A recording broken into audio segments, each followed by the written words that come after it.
Wow, 32 degrees. I need some coffee. I got the fire going. Now I'm going to get the coffee going. Get this pot going now.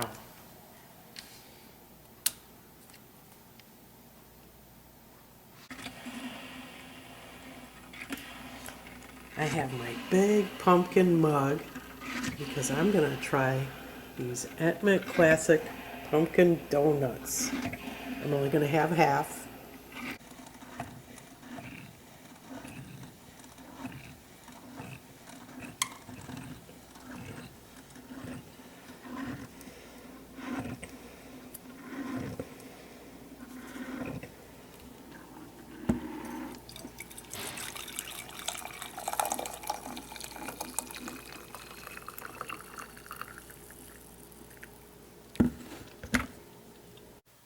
Hi everyone, welcome to So Lovely with Grace. If you're new here, I'm Grace. If you're returning, welcome back. Isn't this a beautiful fall pumpkin mug? I got this at Hobby Lobby last year and I love it for the fall. It's cold today. It is cold today. I mean, woke up to 32 degrees. And fortunately the sun's out here in sunny Florida, so it gets pretty warm. I mean, not too warm, in the 60s by the afternoon. But today I'm going to talk about this top. This is a top. It's a Butterick pattern, 6517, that I've been dying to make. If you watched my matching patterns to fabric video a few weeks ago before the holiday, I had a pairing of that pattern with this double brush knit poly, and I've been wanting to make this for over a year and I finally did. So what I'm going to do is model it for you outside. It's kind of chilly, then I'll come back in here and show you up close the details. Brr, it's a chilly morning here, but thank God the sun's out because it's warming up. I wanted to show you this really unique top. When's the last time you saw a top with pleats in the front like this? I never have. Do you have a similar pattern? This top has 6 pleats that are sewn into princess seams, and it's a knit. What a combination. I just thought that was so wild. That's why I picked this pattern up, and I've had it in my stash for about a year, and I'm so glad I got to sew it now for the fall. It has these long sleeves. Like I said, it has these 6 pleats sewn into the princess seams, and in the back you have princess seams again. Show you that. It's just such a unique design. I have not seen anything like it, especially in a knit. I just thought it was pretty nice. I think it's beautiful. I like the length of it.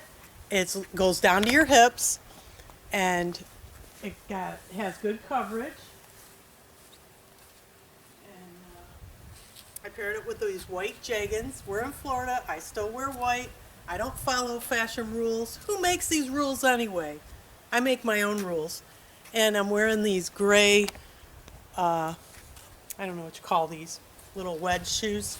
I got these on Amazon. They're very comfortable. And I just think the whole look is great. It's a great top. I like this collar here. You can adjust it however you want. And what I did was I finished the edges with the serger and the hem. Okay, so I did that and then I top stitched it. I could have used the cover stitch, but I just did this. And also with the sleeves. I finished it with the serger and then I top stitched it. It was a 3.5 stitch length, I recall.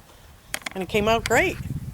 Yeah, this double brush knit I got at Joann's, and it's a great sew. And now what I'm going to show you inside is how I stitch these pleats. As you can see, Butterick 6517 is a very unique top.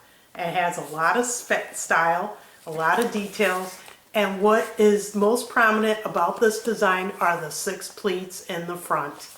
Actually, for these 3 views. This one doesn't have that. This has the color blocking, and I want to make that one too. I love the little cowl and the color blocking.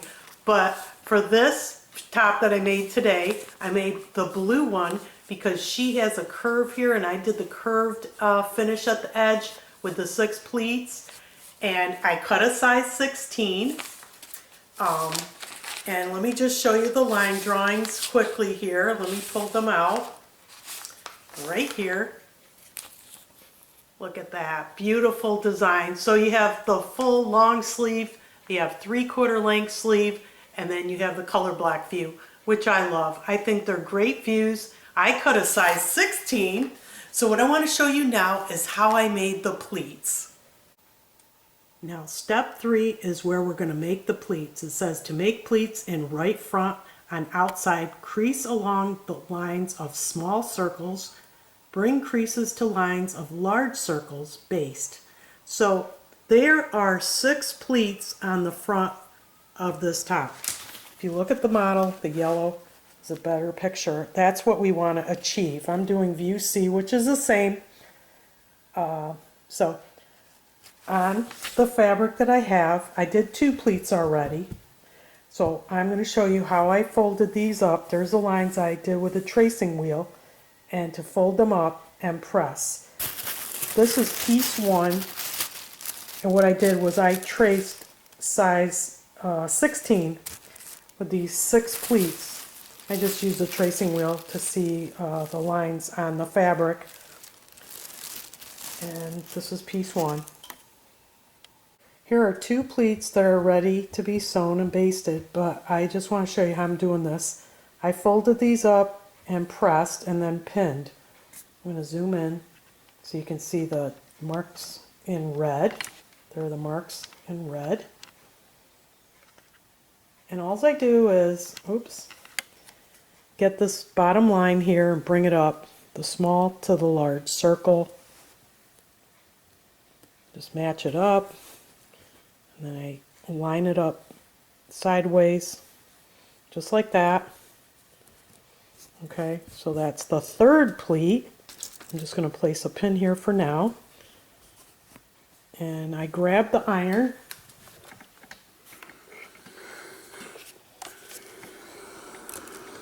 And I just press it with high steam. Give it a good press. So that's 3 pleats. And then I pin that down. Okay, there's the next one, the 4th pleat. Ugh, can't even talk. Just bring it up, right there. It's on a curve. And I put a little pin there. If I can grab one here. Just pin it right at the edge.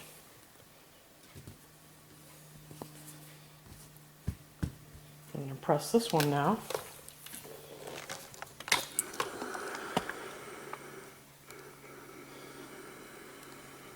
Keep pressing. Give it a good press. Because you want these pleats to be neat. I just love this Hamilton Beach iron. It gives a great press, a lot of steam. I have a review on this iron. It's another video if you're interested in it. It's a great iron.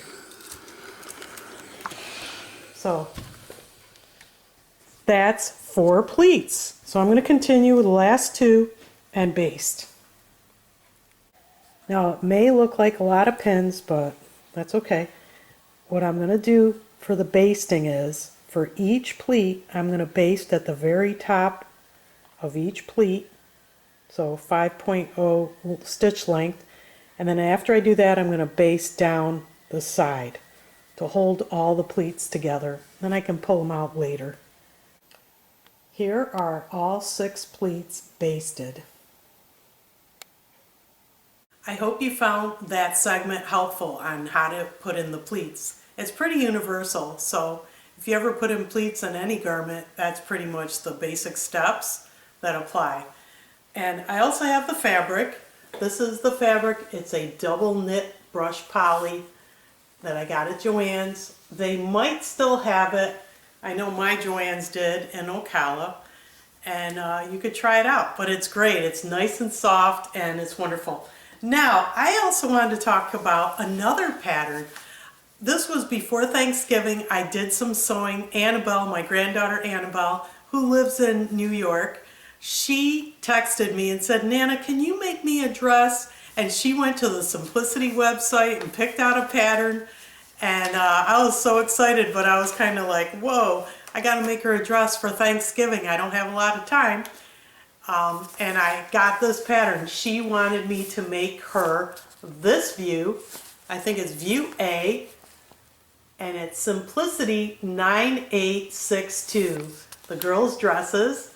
So they all have, like, this has like the flounce finish sleeve, and this has like the Juliet sleeve, and this is just, I don't know what you call this kind of sleeve. But she wanted this, so I made it for her. And she actually picked out the fabric. She wanted the same fabric at Hobby Lobby. We actually found it. It's almost identical. It's a jersey knit. This was the fabric. Isn't that beautiful? Got it at Hobby Lobby when they had their 40% off sale.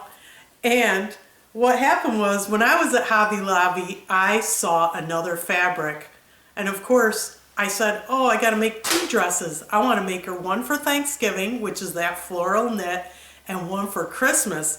I found this beautiful velvet. Look at those rhinestones. Aren't they lovely? And it has like the soft finish inside. So I made both, and I surprised her. So I'm going to insert some photos here. This is the Thanksgiving dress, and she was so excited she wore it on Thanksgiving, and now the velvet dress she's going to wear for Christmas. So it was great. I also got shoes for her. I got them on Amazon. I got white shoes for the floral dress and silver shoes for the blue dress. So this pattern, Simplicity 9862, is children's girls knit dresses, knits, and they have zippers. So I'll show you pictures of those too. The zippers were not easy to put in. I had to stabilize the zippers, and I used, it wasn't in the instructions, but I used this Pellon EK130 Fusible knit interfacing. I use this all the time. This is white, comes in black. And I had to stabilize the fabric so I could put in the zipper. It was really tough putting the zipper in that velvet fabric, but it worked out, and she's happy. So that's it for today. That's what I've been doing. I hope you guys had a wonderful Thanksgiving. I mean, I ate, and I gotta cut back again now because of the new year. So we have other parties going on. I have a Christmas party for my quilt group coming up. I have the girls in my neighborhood. We have our own Christmas gathering. And family, of course, Christmas time, and the partying keeps going on till New Year's. So I hope you guys enjoyed this video. I hope you found it informative and fun, and most of all, I hope you were so inspired.